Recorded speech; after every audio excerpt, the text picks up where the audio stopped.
우리 이 시간에 길선주 목사님에 대해서 간략하게 소개하는 말씀을 드리겠습니다. 우리 길선주 목사님은 한국교회가 나온 위대한 부흥사이자 목회자였고 민족의 지도자로 활동하셨던 귀한 어른이신데, 그분이 1869년에 출생했으니까 금년이 출생한 지 150년이 되는 해라고 볼 수가 있습니다.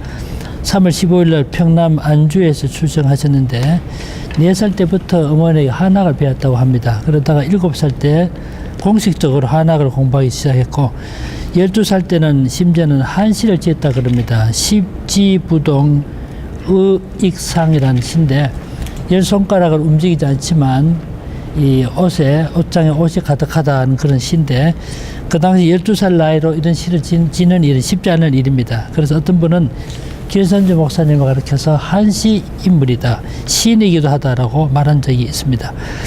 그분이 10살 때가 되던 99년에는 신선행이라는 여성과 결혼하게 됩니다. 그리고 19살이 될 때부터는 종교적 수행의 과정을 거치는데, 이분은 참 여러 종교를 섭렵했습니다. 관성교에 한때 빠졌다가 선도에 심취했다가 나중에 불교로 개종합니다. 그때 25살 때인데 불교에서 약 3년 동안 불도를 닦다가 나중에 도교를 거쳐서 기독교로 개종하게 됩니다.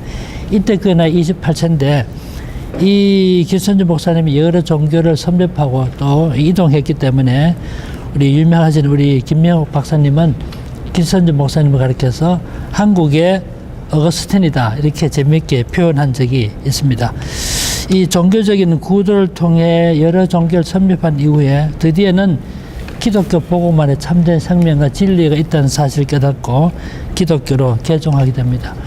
이 당시 기독교를 개종하는 크게 두 가지 그룹이 있었는데, 첫 번째 그룹이 순수하게 종교적 이유로 기독교를 개종한 사람이 있고, 또 어떤 사람은 독립운동 혹은 민족운동이라는 이 차원에서 기독교 신앙을 선택하는 경우가 있는데, 길선주 목사님은 전자의 경우라고 볼 수가 있겠습니다.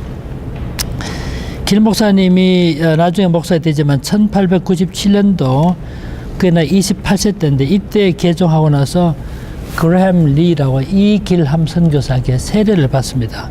그리고 이듬해는 29세 때인데 장대현 교회 영수가 됩니다. 장대현 교회는 장대제 교회라 불리기도 했는데 선교사들은 이 교회를 평양 중앙교회라 이렇게 불렀던 교회입니다. 이 길선주는 이 교회 영수가 되고 나서 자기 친구이기도 했던 김찬성을 전도하게 되는데, 김찬성은 후일 안주교회 장로가 됩니다. 나중에 이야기입니다만 이 김찬성 이 영수님과 함께는 1907년 한국교회 대부흥당시의 중요한 역할을 함께 공유하게 됩니다. 1901년에는 장den교회 장로가 되셨고 2년 후인 1903년에 평양신학교 입학을 합니다. 평양신학교가 1901년에 설립됐으니까 2년 후에 이 학교 입학을 하게 되죠. 그리고 나서 1907년에 평양신학교 제1회 졸업생이 되고 그해 9월 달에 7사람의 자신을 포함해서 7사람이 목사 안수를 받음으로써 한국교회 초대 7인 목사 중에 한 사람이 됩니다. 물론 7인 중에 한 사람이지만은 그중 가장 대표적인 역할을 했던 분이라고 볼 수 있고, 우리 길선주 목사님을 가르쳐서 보통 3가지로 말합니다. 독경의 사람, 기도의 사람, 부흥의 사람 이런 말을 하는데, 실제로 독경 즉 성경 읽기에 일생 동안 혼신의 힘을 쏟았던 분인데, 제가 기록을 찾아봤더니 신구약을 20도, 구약만 30도, 창세기부터 에스더까지만 540도, 신약은 100도, 요한일서는 500도, 그리고 요한계시록은 1만 번 이렇게 독서한 것으로 그렇게 기록되어 있습니다. 요한계시록을 10,000번 읽었으니까 아마 요한계시록을 다 암송했을 것으로 충분히 이해를 합니다. 저도 들은 이야기입니다만 길선주 목사님이 교회 가서 부흥 집회를 인도할 때 본인의 성경을 폈지만 사실은 읽지 않고 암송했던 본문을 가지고 그렇게 말씀하셨다는 말씀을 들은 적이 있습니다.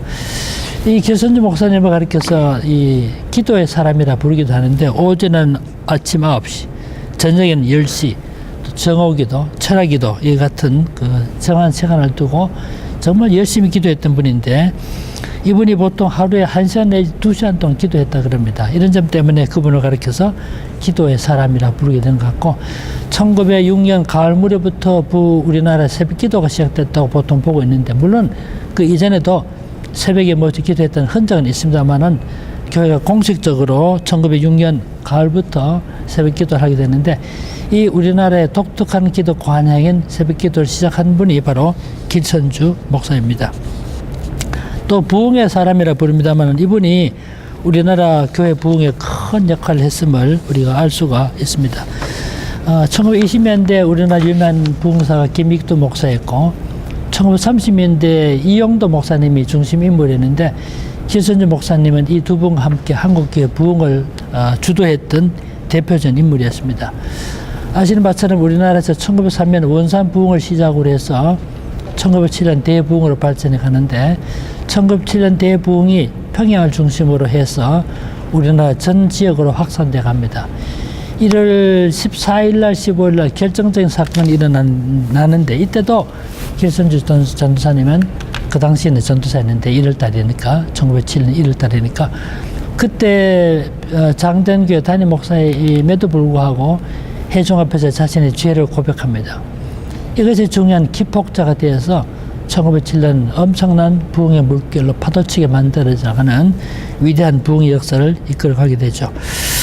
한국에 대부흥이 일어날 때 중국의 선교사로 있던 조나단 고포도 한국을 방문했고, 이때 한국에서 전개된 부흥에 대한 한 권의 책을 썼습니다.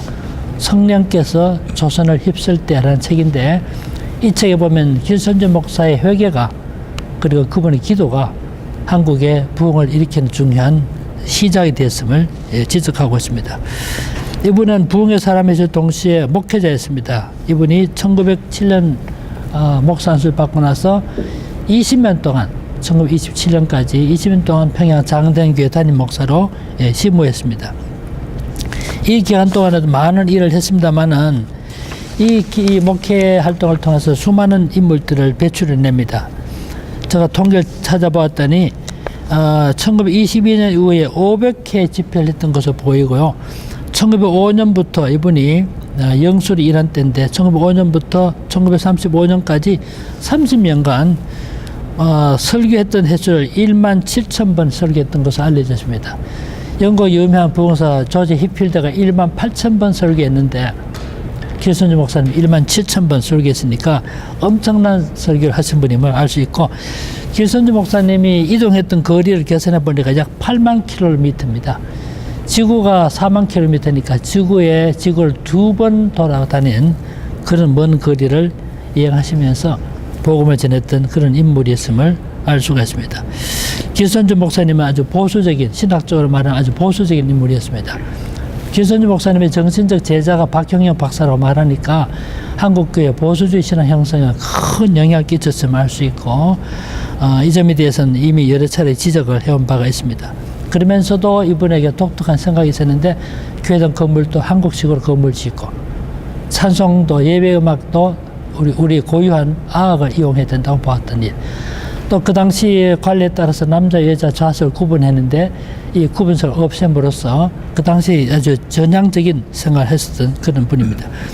마지막 한 가지 또 말씀드리면 이분은 위대한 교회 지도자인 동시에 우리나라 독립운동, 민족운동에도 큰 관심을 가졌던 분임을 알 수가 있습니다.